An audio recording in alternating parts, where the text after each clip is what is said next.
the Lord. Sa plano sa Ginoo. Plans to prosper you. Not to harm you.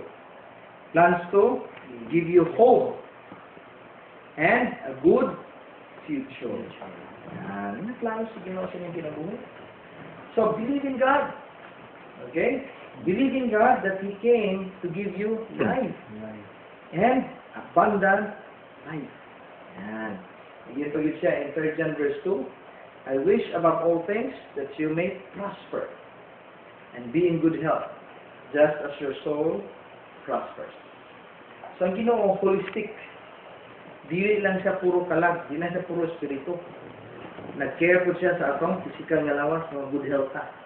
Nag-care po siya sa atong busa, na mag-prosper ta. Okay? So, believe in God. Okay, believe in God. Believe in His promises. Do you believe in God? Amen. Amen. Okay. So, next. Believe in the company. Okay? So, anong tuota sa kumpanya? Anong tuota sa in global? De, unsang kumpanya ha? Nga ang slogan. Ano ba to? Ano yung slogan sa company? Memorize mo? Turning Ordinary Filipinos into extraordinary millionaires. Malaliman ka na iya. Unsang kumpanya ha? Nga naghatag umianak nga slogan. Yung global na.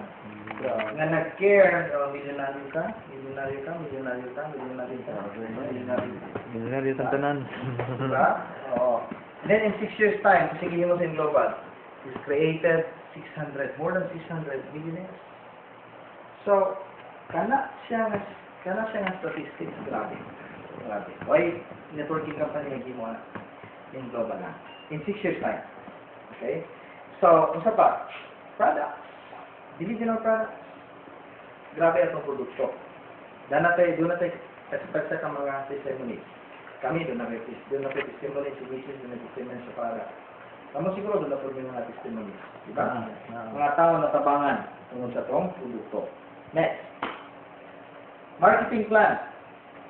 So, ang marketing plan sa global, nindot ba? Yes. Unsa nga networking company nga nag-daily payout? In global. Diba? Unsa nga company nga hybrid. Dunay binary, dunay unilevel, dunay layer set. Dunay multi-level. In global lang yan. Dunay pang short term, dunay pang long term. Okay? So, in global lang na. Next. Apply. Do you believe in your applying?